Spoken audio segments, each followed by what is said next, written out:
మీద చేయి పెట్టుకొని ఒకసారి ఆలోచన చేసి రేవంత్ రెడ్డి చెప్పింది నిజమైతే పట్టభద్రుల ఎన్నికలలో నాకు ఓటేయండి, నేను చెప్పింది అబద్ధమైతే అవతలకు ఓటు వేయండి.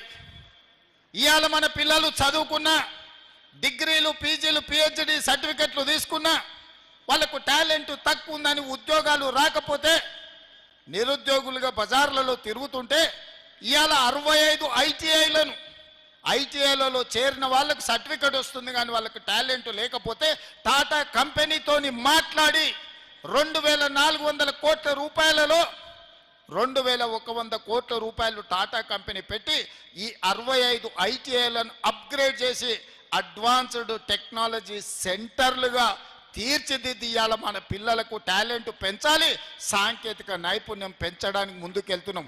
ఇది నిజమైతేనే, సాంకేతిక నైపుణ్యం పెంచుతేనే టాటా కంపెనీతో మేము ఒప్పందం చేసి శిక్షణ ఇవ్వడమే కాదు, శిక్షణ ఇచ్చిన వాళ్లకు టాటా కంపెనీ ఉద్యోగాలు ఇస్తామని ఒప్పందం చేసుకున్న మాట నిజమైతే కాంగ్రెస్ పార్టీకి ఓటు వేయండి, లేకపోతే కాంగ్రెస్ పార్టీకి ఓటు వేయకండి అని నేను ఈ సందర్భంగా చెప్పదలుచుకున్నా.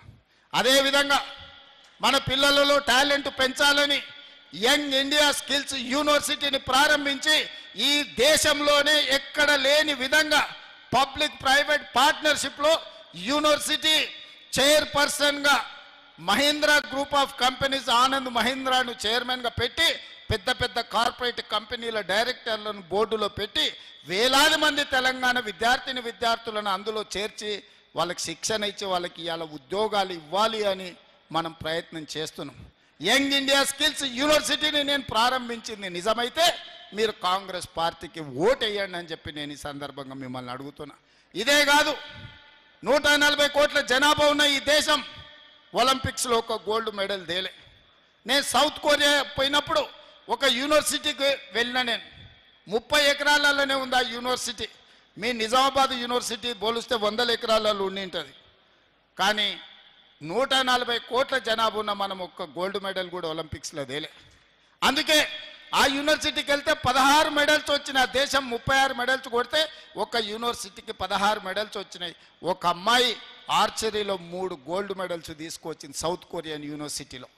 అక్కడ చూసిన తర్వాత ఈ దేశం జనాభా ఉన్నది కానీ ప్రపంచంతో పోటీ పడలేకపోతుందని తెలంగాణలో యంగ్ ఇండియా స్పోర్ట్స్ యూనివర్సిటీని ప్రారంభించాలి, మన యువతను టాలెంటెడ్ విద్యార్థులుగా తీర్చిదిద్దాలి, స్పోర్ట్స్లో రాణించాలి అని చెప్పి ఇవాళ మనం యంగ్ ఇండియా స్పోర్ట్స్ యూనివర్సిటీని మనం ప్రారంభించి మట్టిలో మాణిక్యాలను గ్రామీణ ప్రాంతాలలో ఉన్న విద్యార్థుల్లో ఉన్న నైపుణ్యాన్ని ఇవాళ బయటికి తీయాలని మనం ప్రయత్నం చేస్తున్నాం.